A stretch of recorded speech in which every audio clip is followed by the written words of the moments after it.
Hello and welcome to the Sober Bliss podcast with me, Gail, and my amazing guest. I finally quit drinking for good in March of 2018, and one of the things that helped me was connecting with people on the same journey as me, hearing their stories and finding inspiration. No matter where you are on your journey to sobriety, I hope you enjoy listening to these stories and hope they bring you inspiration, joy and light so you can find your own sober bliss. Hi everyone and welcome to another edition of Sober Bliss Meet with me, Gail. And today I'm really excited because I'm talking to the lovely Alex McRobert, and if you listen to me the other week, you will know that I talked to her for her podcast. So now we're doing a little reversal and Alex is here to talk to you about her sober journey. Now, Alex, you are Canadian, aren't you, but living in Abu Dhabi at the moment? Yep. Okay, perfect. And Alex is the founder of the Mindful Life Practice, and we will talk a little bit more about that as the podcast goes on. But thank you so much, Alex. It's so good to see you again. How are you? I'm good. How are you, Gail? I'm very well. And it's nice today because it's not that hot. It's only 32, which sounds hot, but it was 40 degrees on Sunday. So, Oh, wow. yeah. It must be hot where you are, though, as well. It is, but I often say to people it's different because we are a climate we're a country that's built for heat, right? So we have air conditioning and we're prepared. We have fans that spray water in the outside. Like a lot of spaces are built up with wind tunnels. So it's really, I don't mind the heat here. Where it's really bad is like we don't have any heating in our buildings. So if it gets cold in the winter, it gets really cold. Oh, wow. So I think it's like, I don't think our heat is as bad. I really feel for you guys when you're talking about the heat because I think it's harder when you're somewhere where there isn't necessarily air conditioning or like a setup for it, you know? Yeah, I know. I mean, you'd think Spain, especially the south of Spain, would be able to handle the heat a bit better, but I don't know, they don't. And my building has got no air conditioning, but never Just mind. hard. It is, but to be fair, it only really lasts a couple of months, and then after that, it's pretty much lovely the rest of the time. So Right. we're lucky. Anyway, this is me being typically British talking about the weather, but let's talk about you. So tell me, how did a young Canadian especially, end up in Abu Dhabi? Yeah, I love this question. People ask it all the time. So I was a school teacher. That was my profession. And before I started the Mindful Life practice, and when I graduated from university back in 2000, when did I graduate? 2014. Okay. There weren't a lot of jobs available in Canada for teachers. It's a pretty good job in Canada and people stay in the career for a long time. And so as a result, there's so many people graduating from school that there weren't enough positions for graduates. So they really were trying to encourage us to explore teaching abroad. And teaching abroad is an amazing opportunity for teachers because in these places where you work, they'll provide you an apartment, they'll provide you annual flights, and then, you're in a different part of the world and you get to travel around and experience all the local culture.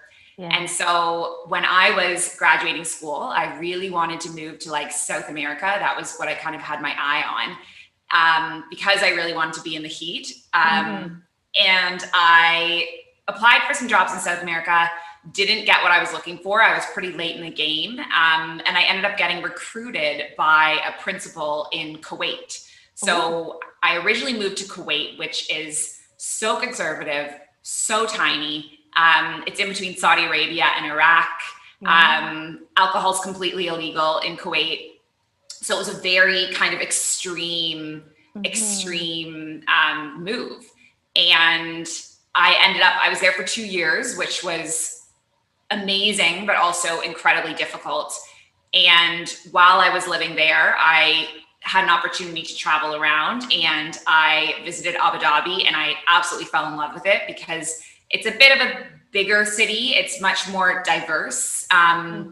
There's people from all over, and there's a lot to do. You know, we're an hour drive from Dubai. So pre-COVID times, you know, there's concerts, there's events, there's so many different activities. And so, yeah, I fell in love with Abu Dhabi, and here I am. So it's been 6 years, and I don't see myself leaving anytime soon. Wow, that's amazing. So exciting. Yeah, it's been fantastic. Yeah, yeah. So tell me then, you mentioned that Kuwait was completely alcohol free. I imagine where you are now is not. So tell me about your kind of drinking story, drinking journey a little bit, and then we can move on to why you stopped. Yeah, absolutely. So I grew up in the city of Toronto, and in Toronto, it was totally normal to drink as part of events, as part of social occasions, family gatherings. And so growing up, I was raised around alcohol as just a normal part of adult life. And I started drinking at a pretty young age. I started drinking when I was 15. I started going to parties in high school, and I ended up sort of carrying on this partying lifestyle throughout university. Yeah. And I think sometimes like attracts like. And so the people that I tended to hang around with also drank a lot. And I didn't really see my drinking as anything abnormal, anything too much. And I remember at the end of university moving in with a couple of, it was one of my friend's little sisters, and they were athletes. One was a runner, one was a lacrosse player, and they didn't really drink. And, you know, we would watch The Bachelor on a weeknight, and they would have water, and they would say, let's go out for a drink. And it would literally be one drink. Yeah. And that was the first time that I ended up thinking like, wow, I feel like I have to hide my drinking. I feel like these people will judge my drinking. And that was the first time when I started to think, you know, maybe there was something too much about my drinking. And at the same time, I had been recruited for this job in Kuwait. I had signed this job in Kuwait, and I ended up moving there a few months later. And in Kuwait, alcohol was completely illegal. And I remember everyone saying to me when I was moving, you know that alcohol is illegal there. And I said, yeah, it's gonna be fine. It's gonna be fine. I asked, and, you know, you can get it. And so in the country itself, alcohol is legal on embassy properties. So for example, the American embassy, the British embassy, the Australian embassy. So alcohol is legal within those properties. But you can't just show up at them. You need to have an invitation to an event. And there was also places to find it. It's like in the prohibition, you know, just because it's illegal doesn't mean it goes away. Yeah. And I learned how to make it, actually. And so despite finding ways to drink throughout my time there, I still got into this headspace of, it was almost like every time I was out of the country, I felt like I needed to drink as much as possible because I wasn't going to have it when I was back in the country. And so every vacation became an excuse to drink almost every single night. And even when I would land in like Dubai or Abu Dhabi, you know, we'd be staying at a beach resort, and we would start drinking at, you know, 9 a.m. And this just became kind of my life and completely normal.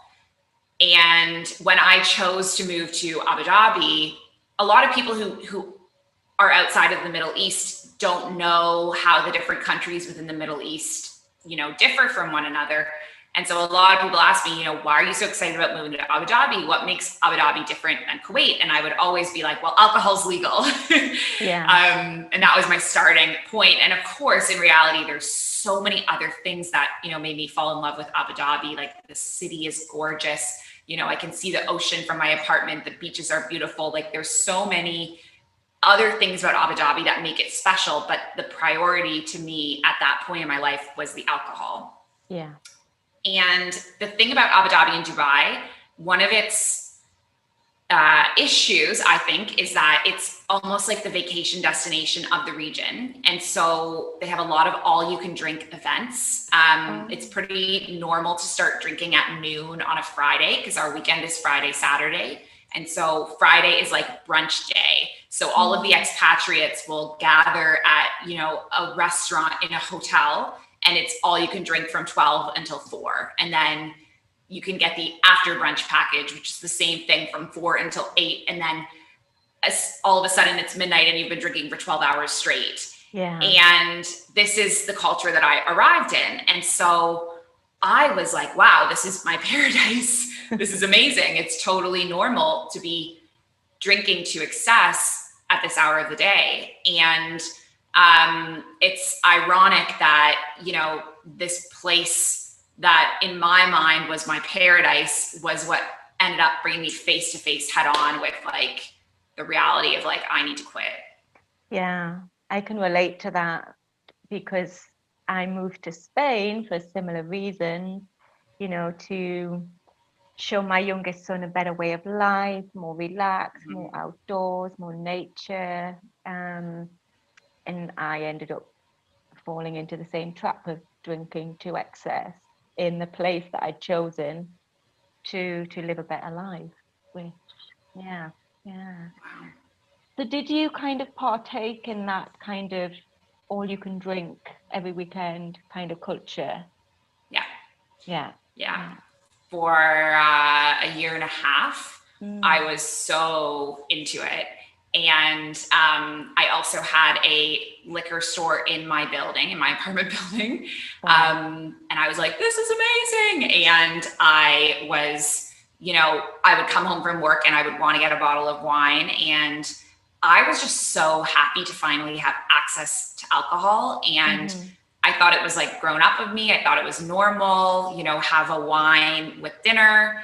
And then they also have a lot of ladies' nights throughout the week. And I think the reason why they do this is to try and get more women into the bars, because traditionally it was more male heavy, like male expats way back in the day. I don't know if that's the case anymore, but for some reason the city still has ladies' nights where women can drink for free pretty much every night of the week. Wow. And like not every bar, but if you're someone like me, I could tell you the ladies' night schedule across the city. Like I could tell you which bars you could drink for free in. And so that became normal too. And so it would be normal for us to go out and get drunk on like a Monday or a Tuesday. And then it's funny to go into work. And like, I remember one of the last nights of drinking before on a ladies' night, going into work, and I had drank so much, my eyes were so puffy. And I remember coming into work and someone at the front desk being like, oh my God, you had a ladies' night last night, haha. And everyone's laughing about it. And I feel like death, like walking into my classroom. And I look back and I'm like, that's not funny, but it's just become so part of our culture that, we don't realize how strange it is. Wow. So it literally was everywhere and for free. Gosh. And how long did this kind of go on for? And how did you cope? How did you actually manage to get up in the morning? I don't know. Oh my God. I honestly don't know. And I mean, I like to give this point, is that, I was a teacher at the time, and it's amazing to me when I look back, because I was considered like one of the outstanding teachers at the school at the time. Like I stood out as like hardworking, committed, like passionate. And so my drinking never interfered with my ability to do my job, which I think is important, because we have this stereotype in our head that alcoholics get up and drink in the morning. And for myself, it was like I was working Sunday to Thursday, and then my partying was happening at night and on the weekend. And somehow I still managed to, get up and do my job well.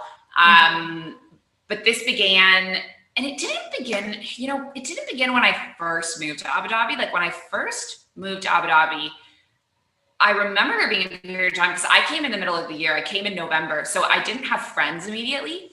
And so I wasn't I don't think I drank at all for the first week of my time there, you know, like it sort of built as I got kind of, I don't know what the right word is, but when I started to get brought into these occasions and brought into these events and I saw, oh, this is what people do here. I started to do it too. Yeah. And so this happened from November of 2017 until April of 2019. Yeah, so 2 years almost. Yeah. I know what you mean when you say like you didn't just jump in and then all of a sudden you were drinking every night. I think that's the nature of alcohol in general, wherever you are, whatever your situation. You don't suddenly wake up one day and, you know, just drink heavily. It does creep up on us gradually over time. And I think that's kind of the sneaky, insidious nature of it, because you don't realize what's going on until it kind of hits you, or you take a step back and you're like, wow, how did I get from this point, just drinking socially or a couple of glasses of wine in the evening, to being where I am now, wherever that might be. Did you have a kind of a realization? Did anything happen that made you think, okay, this has got to stop, or what happened? So I have a mood disorder that I was diagnosed with long time ago and have been on medication for a long time. And I had gotten treatment for it in 2017 and had really improved, and then moved to Abu Dhabi. The drinking escalated and it kind of was right back towards the bottom, because any kind of mood drugs generally don't work well when you're drinking with them. And I've learned that, you know, a lot of people struggling with their mental health, we just do not have the education and awareness around how much alcohol impacts that. You know, even if you're not on the mood stabilizing drugs, alcohol can trigger anxiety, hangover anxiety, depression, all that stuff. And so I didn't understand how much it was impacting me. And it sort of hit this point in Abu Dhabi where I was like, okay, my life is amazing right now. I live in this amazing apartment. I have this amazing job. I am living in this city that I love. I have amazing friends. Like, everything in my life is going amazing.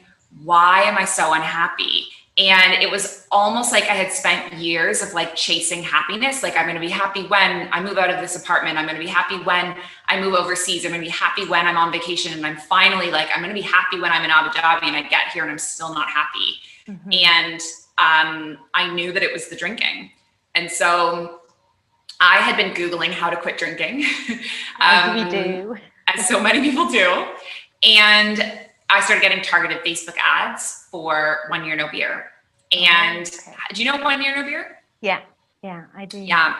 And so what I loved about 1 Year No Beer is that they were running these testimonials about people's stories, quitting drinking and changing their lives. And in all of these stories, everyone I could relate to. You know, it was like someone who described himself as a normal drinker, like, you know, living the typical city life, going out for pints after work with their friends. And I kept seeing these stories, and I wasn't gonna like 1 Year No Beer or follow them or anything, because I was like, I don't want anyone to know that I have this drinking problem. But I kept circling back to this page. And I was seeing these ads probably for like a 4-month period.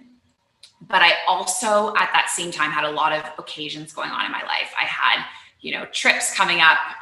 One of my best friends was coming out to Abu Dhabi because her brother was competing in the Special Olympics. And so there was a lot going on where I was like, I can't be sober for this. But it was in the back of my mind thinking, you know, I really need to quit.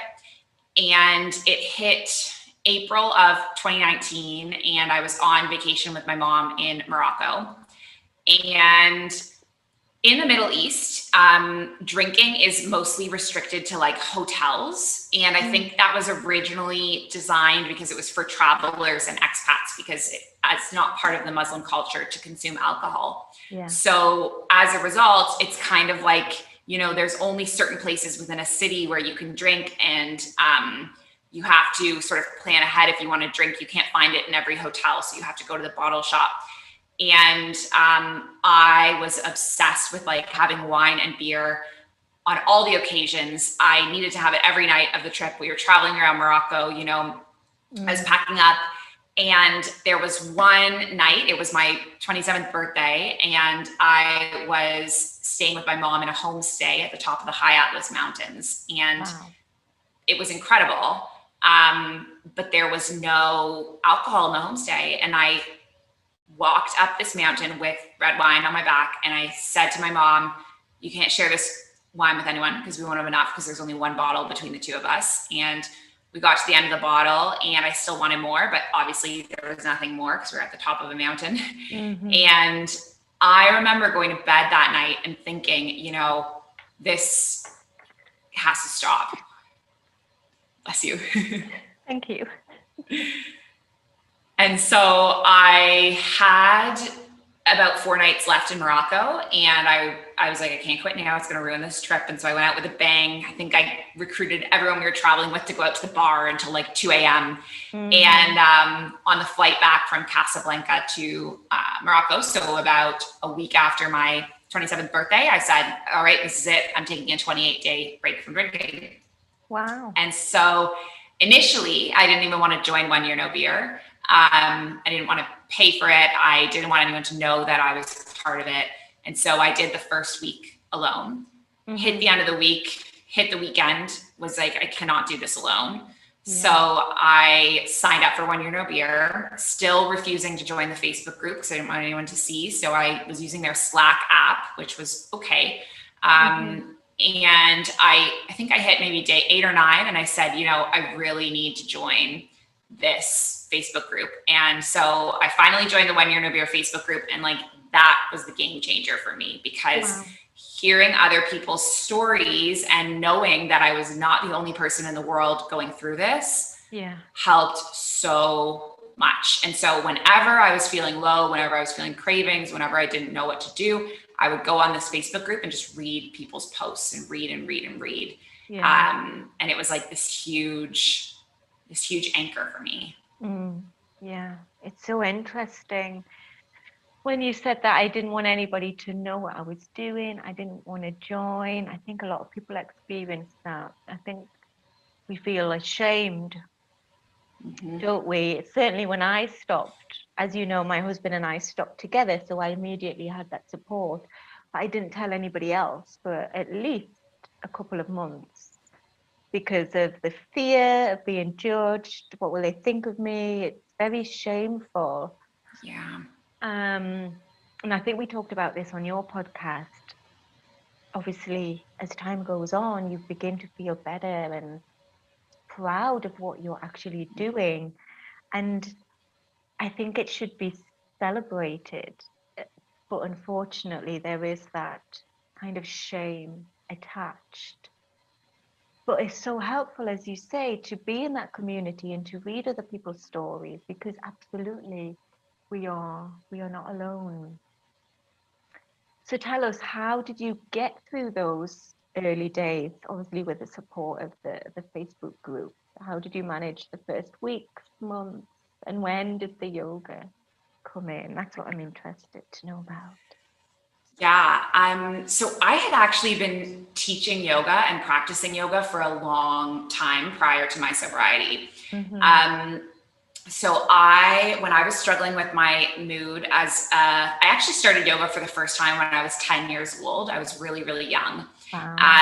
And then I kind of drifted in and out of it. And when I was really struggling with my mood, when I was 18, a therapist recommended that I try yoga. And so that was how I got into it again. And it was like immediately, it was not long after I started practicing that I was like, I'm meant to be a yoga teacher. And so I had this feeling in my intuition that this was like the path in life I was meant to take. And so during university, I ended up going on a yoga teacher training. I went to Mexico. My parents were so not happy about it because they really wanted me to just have like a normal career, like be a teacher. have safety, security, live a normal life, was what they wanted for me. And I ended up missing my undergrad graduation for my yoga teacher training, which they were so upset about. And came back to school, was finishing my Bachelor of Education, said to my parents, I'm going to just stay in Canada and be a full-time yoga teacher. And they said, no, you need to get a job. And so that was kind of how I ended up following teaching. And so yoga had been there all along. And I do believe that one of the reasons my drinking escalated so much was because I was like living in conflict with who I was meant to be. I knew that this was my purpose, was to be teaching yoga. And yet I was doing it part-time. So it's not like I wasn't fully not doing it. So I was teaching part-time all along these 7 years, but all I wanted to do was just, do something like what I'm doing now. Yeah. And so when I was quitting drinking, that was one of my biggest tools. Was I would, on a weekend night or on a weeknight, if I was struggling with having cravings, having triggers, I would go to the gym or go to the yoga studio. And I got really into other forms of workout at the same time. So I was still teaching yoga, I was practicing yoga, but I also decided to train to be a spinning instructor and a bar instructor. And so I was really kind of getting into my well-being. And so that was like massively supporting my journey. Yeah. And then when I got to around I would say I was maybe around 30 days into my sobriety. I had a teaching assistant who was incredible for 3 years in Abu Dhabi, but she was always going on about, her psychic and tarot card readings. And I was like, I don't really buy into this stuff. And she kept saying, you should see my psychic. And I'm like, no.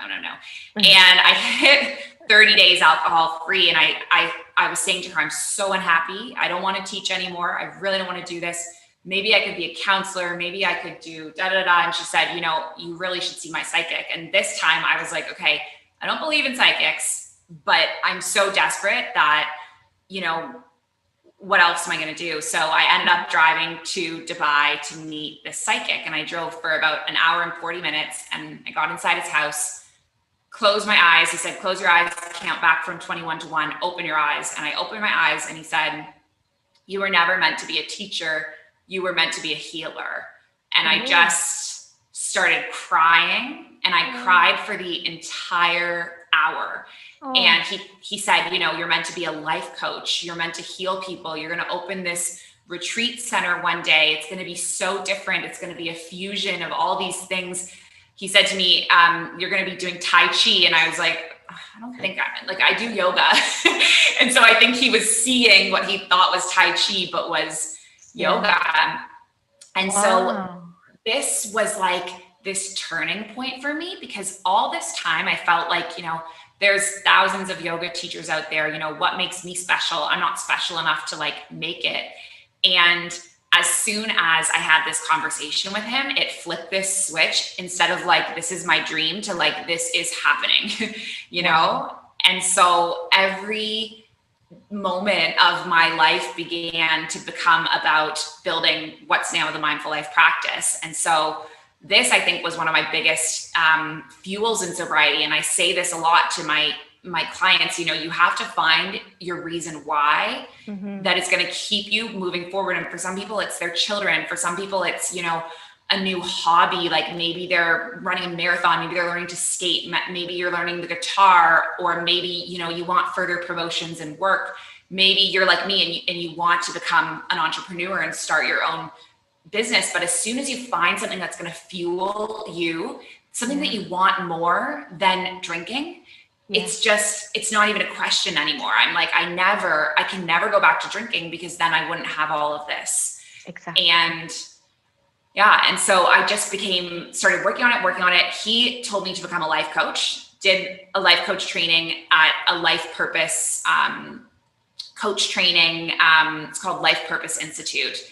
And at this point, I had zero intention of doing sober work. I was just a life coach. So I was coaching people on life balance, life purpose.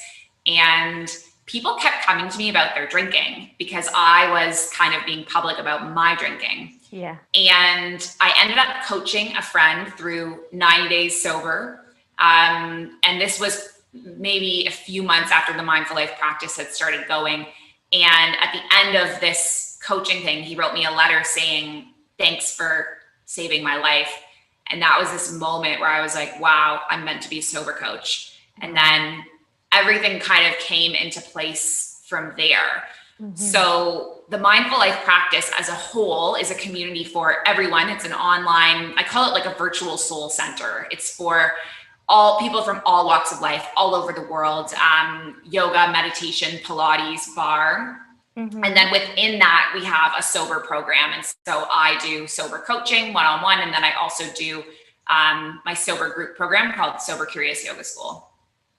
Wow, that's so incredible. I love it how all the pieces have just kind of come together for you. Obviously, it's been bubbling away inside of you, and then the drinking obviously squashed it down. And then all of a sudden, thanks to this psychic, maybe you realize this is actually what I am supposed to be doing. And you just look so happy doing what you're supposed to be doing. It really, really shines through that this is your purpose.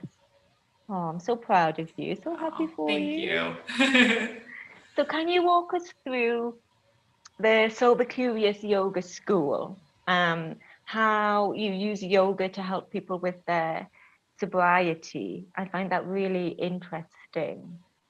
Yeah, absolutely. So it has evolved over the course of the past year. The very first program I launched was called Sober Girls Yoga. And it was an 8-week program with women's circles, and then yoga was kind of a supplement to it. And then the second time I launched it, it was a 30-day yoga challenge with group coaching. And then it evolved to get daily emails. And then what it is now is this 8-week program. I've shifted the name from Sober Girls Yoga to Sober Curious Yoga for a couple of reasons. The first being that there were men asking me if they could take part, and it didn't feel right to keep it exclusive to women. And the other reason we called it Sober Curious Yoga School is because people were leaving the group after they had had a blip or had a drink because they felt like they didn't identify as sober, or they felt like they didn't belong. You know, so many people reached out to me and said, can I still come even if I've had a drink? And I'm like, 100%, of course you can still come. But the word sober felt a bit too restrictive. And so we transitioned to Sober Curious Yoga. And a Sober Curious yoga class is different from a regular yoga class in that there's a check-in at the beginning, and we keep the group size limited to 10 so that everyone has the space to share. And so we pick up the talking stick and we kind of share what's going on with us, sobriety, mental health, otherwise, relationships around alcohol. And then we put down the stick and it gets passed on to the next person. And so we run Sober Curious Yoga almost every day of the week. And I have other teachers now facilitating it with me, so I'm not the only teacher anymore. And then as part of Sober Curious Yoga School, that's a much more supportive, it's an 8-week program. It's for people that are newly taking a break from drinking. And it includes daily yoga practices, daily meditations, daily journal prompts, daily kind of information about sobriety. And it follows the 7 chakras, which are the 7 energy centers along the spine. And so basically I've broken down, like, for example, the root chakra is all about safety, security, and being grounded. And some aspects of balancing the root chakra include your physical health and your finances. And so our journal prompts revolve around these aspects of our life.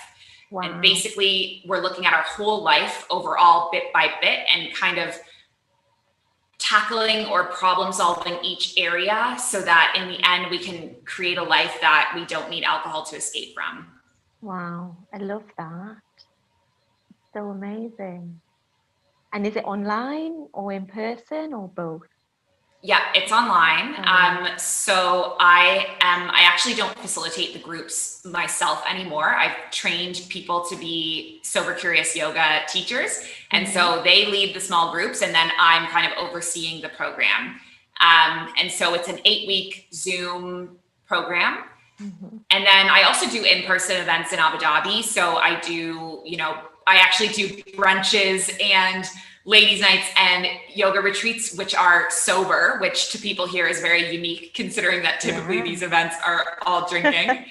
And in those events, they're more open to everyone. And I'm trying to promote sobriety as something that is as cool as drinking. And so I get people at these events who might be mindful drinkers, might still be partiers, or they might be sober curious or sober. And so the live events I do are kind of open to everyone.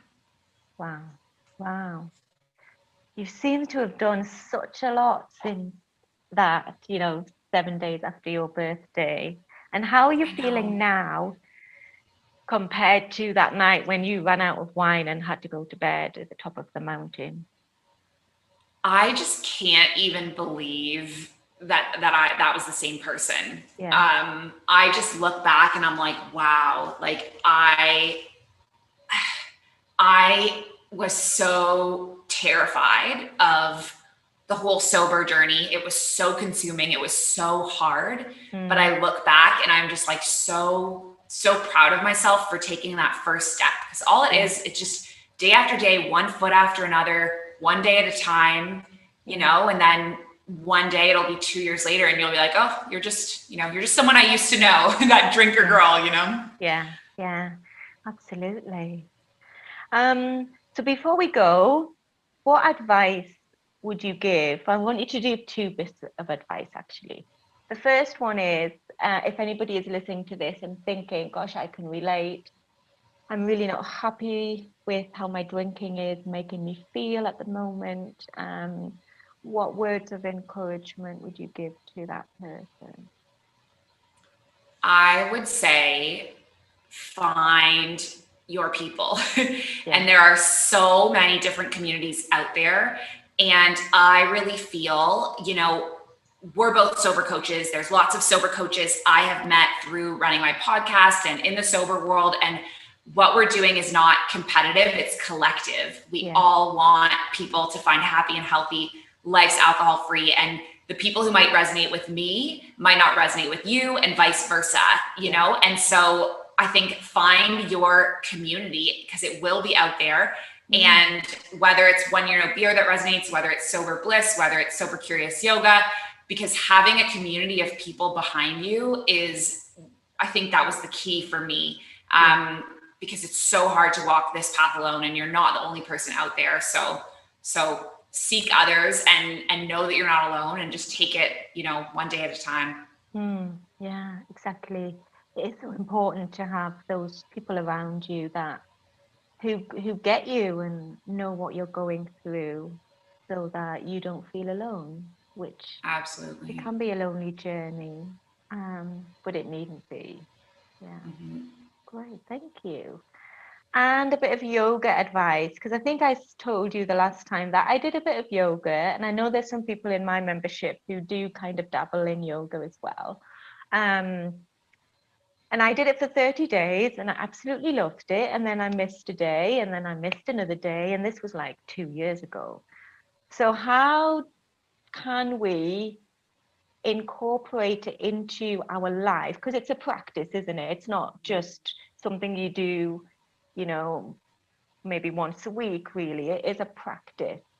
So how can we begin to make this a practice as opposed to something that we have to do so it doesn't feel like a chore? You know what? I think I would almost give the same answer that I gave for sobriety. It's, I personally cannot do my yoga thing alone without a community. And when I moved to Kuwait, I actually lost my yoga community because, there was one yoga studio in the country and it was an hour drive from where I was living. And I didn't go for a year. And then when I did go, I would, have enough time to teach maybe 1 or 2 classes a week. Maybe I could take 1 class a week, but that's all that worked with this long commute. And I really lost my practice. And so what has really helped me is having this community. You know, we do our yoga live on Zoom every day. And having people to practice it with makes it fun, makes it social. You're connecting with these people, you're forming these meaningful relationships. And so I would say, like, find a way to find a community around it. And the beauty of what I offer is that if you're like me, like I was, you know, when did I move to Kuwait? 6 years ago, and there was no yoga studio. Your studio can be in your house, on your computer. You don't have to travel. You know, it also works for parents if they have to be home with their kids. Their kids can be in the room and they can be doing their yoga. And so it's so accessible for people. So I would say just find your community. Yeah, I love that. So your classes, they're live, and can you just sign up and say, okay, I want to do a month of yoga with Alex, or how does it work if anybody's interested? Yeah, so we have just transitioned to offering our classes in seasons, so 8-week seasons. So we have classes every single day. We have I think we have 25 classes a week now. I teach about half of them, and then I have other teachers teaching so that we can have things in different time zones. So we have North American evenings and we have European evenings as well. And so you can either sign up for the unlimited pass, which is $99 a month. And that gives you access to, you could do up to 1 yoga class a day. I mean, you could even really do more. Technically the rule is 1 a day, but you could do more. But the seasons, so I have certain people that just want to do 1 class a week, which is perfect. And so they would sign up for an 8-week, you know, sober flow at 11 a.m. on Sundays. And we hit a limit of 10 people in each class for the sober and 15 for the mindful, because the mindful classes, we don't have that sober check-in, but we need to keep the numbers small so that we have time for everyone to check in. And quite a few of my classes, actually, my classes for the next 3 days are all fully booked, which is amazing. Wow. So if you are interested in joining, check it out and make sure you book them in advance, and you can definitely jump in for the remainder of the summer season. We're only a week and a half into this summer season. So if anyone wants to jump in, you can totally jump in now. Cool. And does it matter if they've done yoga before or not? No. So we have different classes. We have different levels of classes. So we have everything from, mindful or sober let go is like very passive. You're holding deep stretches for 3 minutes.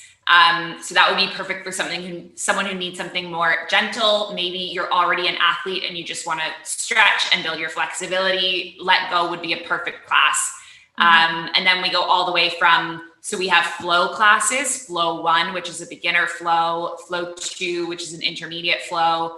We have a class called Empower, which is really challenging. So Empower is more advanced, and we're working towards headstand in that class. And then we have Flow and Let Go, which is a mix. We have a sweat class, which is a really good cardio. We have weights in that class, so that's good to kind of add balance into your practice. And then we have a class called Strong, which is our variation of Pilates. Wow, that's so amazing. Obviously, I'm going to put all of the links to everything in the show notes, but can you just tell our lovely listeners where we can find you if we want to know more about the yoga, the sober curious, the mindful life practice? Where can we find you? Yeah, so the website is themindfullifepractice.com. And everything is there. So my sober coaching, the Sober Curious Yoga School, the mindful classes, they're all on that website. And then I'm a big Instagrammer for my social media. So you can find me at Alex McRobert for my personal Instagram. And then the Mindful Life Practice is for the whole yoga community. And then Sober Curious Yoga School is just for the sober. Okay, perfect. Well, thank you so much, Alex. I really, really enjoyed talking to you today. And I just know that my listeners are going to love you as well. So thank you so, so much for joining me today. Thank you, Gail. It was amazing and so wonderful to chat with you more. And I really appreciate the invitation. Yay, you're welcome. Thank you so much for listening. If you enjoyed this episode, then please share and subscribe. For more help and support, go to the Sober Bliss website, soberbliss.com. Connect with me on social media and learn how I can help you quit drinking and start living.